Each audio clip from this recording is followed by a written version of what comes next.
Rudo was a slum dweller who often broke into the junkyards of rich people to steal usable things. However, when he gets framed for his foster father's murder and gets thrown into the pit where all the garbage of the world ends up, he is forced to fight gigantic monsters made of garbage to climb his way back up and get revenge. The world is divided into two parts. On one side, there is the pristine city with rich people living their best lives, and on the other side, there are the slums where people like him belong. The only constant is the pit, where all garbage ends up, including criminals. The rich people who live in the city casually throw away even slightly damaged items without hesitation. Like the woman who tells her daughter to throw away the puppy toy she just bought because it got damaged. She tells her that the toy will become ugly if they try to repair it, and they can just buy another one later. The girl has no problem with that, and her mother throws the puppy along with other garbage into the small garbage vent that leads it straight to a truck in an underground tunnel that leads to a giant trash collection site. However, the young Rudo is inside the trash collection site too, buying the stuff the trucks are carrying. He sneaks into the trash collection site and enters one of the rooms, but unfortunately, one guard hears some sound coming from the room, and he immediately checks inside to find someone rummaging through the garbage. The guard barges inside the room with his gun pointed at the trash thief Rudo, calling him a disgusting degenerate who is threatening the beauty of the city by hoarding trash. Rudo doesn't even respond to this because he hears those things every Tuesday. But then the guard sounds the alarm, calling for backup. Just as more guards arrive there, Rudo throws some garbage bags at them, and the clean freaks can't handle some raw eggs on their uniform, so they just watch him climb up the vent without doing anything. Rudo comes out of the vent near the exit, but the gate closes on his face, and just then, more guards come there. They start shooting at him, but Rudo casually dodges the bullets while doing parkour through the hall. He then runs in a straight line towards the exit, and the guards can't hit him even then because they all graduated from the Stormtrooper Academy. However, one stray bullet grazes Rudo's arm just as he jumps over the wall, getting out of the guard's sight.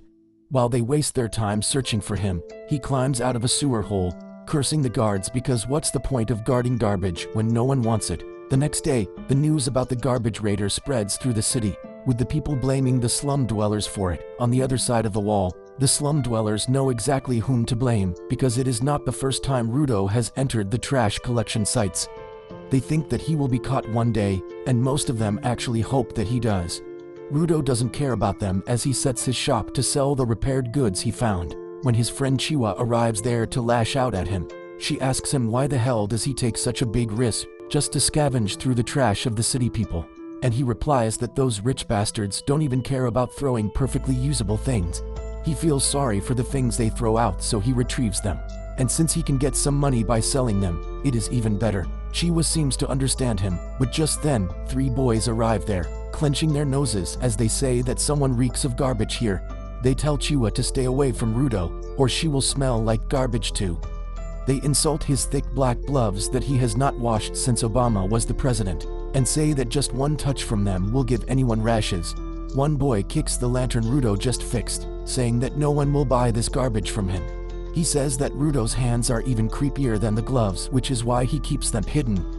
Rudo silently hears everything they say, but when one boy calls him the son of a murderer, he suddenly gets furious. The boys, however, don't stop, saying that the slum was made to imprison criminals, and the people who live here now are their descendants. That is why they always try to keep their reputation clean, but Rudo's dad brought shame to them by becoming a murderer. Rudo can't tolerate the insults anymore, and he gives a death stare to the boys, who crap their pants and immediately run away, still cursing Rudo and saying that he will become a murderer like his dad one day. Rudo then quietly starts fixing the lantern again, and Chiwa tells him that she believes that he is a good person who will never turn out like his dad. He gets embarrassed on hearing that, but before he can thank her, Chiwa's attention goes to the puppy toy he got from the dump last night. Turns out, Rudo brought the puppy as a gift for her in the first place. But before he can give it to her and increase his risk score, Chiwa's mom comes there and takes her away. Rudo heads home after that and finds his adoptive dad Ricto waiting for him. Ricto suddenly starts mimicking how nervous he was while trying to give the puppy to Chiwa, and Rudo turns red because he didn't spot him watching them. Ricto tells him that they will talk about it later because first, they need to talk about Rudo's little trip to the junkyard. Ricto tells him that he doesn't need to push himself so hard because they are not that broke.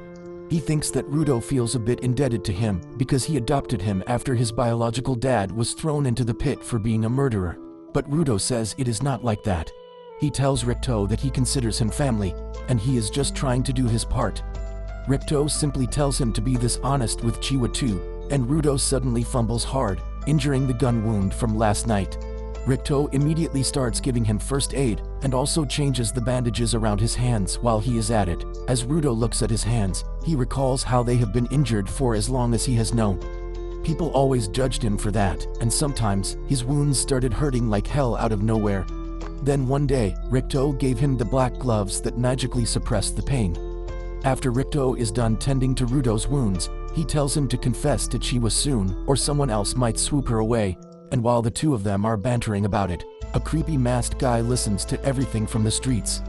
The next day, Rudo finally works up courage to tell his feelings to Chiwa, and heads towards her home with the puppy, but on the way, he comes across a scene that is not really rare in the slums. At the edge of the slums, there is the pit, where all garbage and serious criminals are thrown. Today, another criminal is being thrown into the pit and Rudo can only watch the execution, wondering what happens to the people inside the pit. Just then, Chiwa comes there, saying that it is quite a brutal sight, and Rudo panics because he was not ready to meet her yet. Chiwa suddenly starts talking about the executions and other stuff, and then she tells Rudo that she doesn't want him to get thrown into the pit. She says that there might be a lot of stuff that shouldn't be thrown out as garbage, but it is not a good enough reason to risk his life. Rudo replies that Ricto said the same thing and Chiwa says that it is because Ricto loves him too. Rudo takes a second to process that Chiwa said that Ricto loves him too, and his brain with 2 MB RAM understands that Chiwa means that she loves him. She gets flustered on realizing that her words could be interpreted that way, but Rudo has already lost his mind.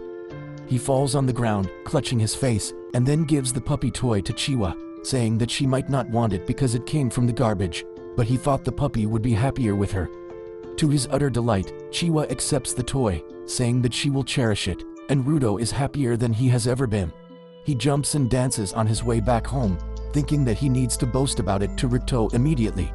On the way, he bumps into some guards who don't even bother with him, but he is curious about why they are in the slums.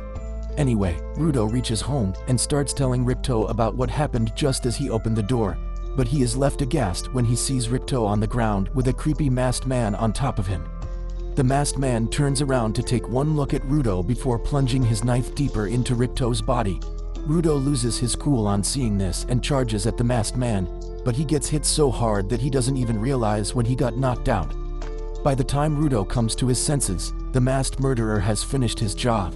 He picks up a book from the floor and heads outside, briefly glancing at Rudo who tries following him, but then he hears Ricto's voice. Ricto is still alive somehow, and with his dying breath, he tells Rudo to run away. Rudo immediately goes next to him, promising that he will get help, but Ricto just tells him to run away and change this shit heap of a world into something better. With that, Ricto's body falls limp and Rudo can't process what is happening. Just then, the soldiers arrive there and they zap Rudo, believing him to be the murderer. They pin him to the ground as they tell him that he is being arrested for murder, and Rudo tells them that it was not him. The guards tell him that nothing he says matters anymore because they caught him red-handed. He keeps trying to tell them that the real murderer has just left the house, and they can still catch him, but the guards don't even want to listen to him, so they just knock him out using the traditional method of punching him in the head. Soon, Rudo is taken to the scaffold to be executed for his crimes. Everyone from the slums is present there to witness him being thrown into the pit, and even some high-profile people from the main city are there.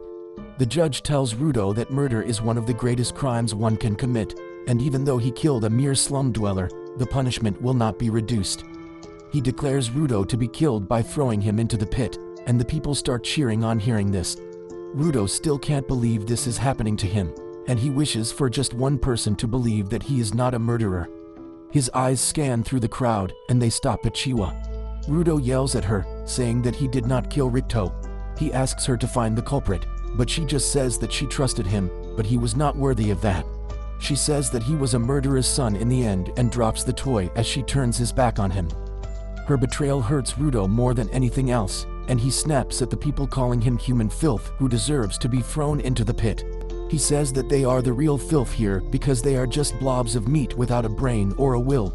He swears that he will send them all to hell, when suddenly, he notices that the murderer is among the crowd as well.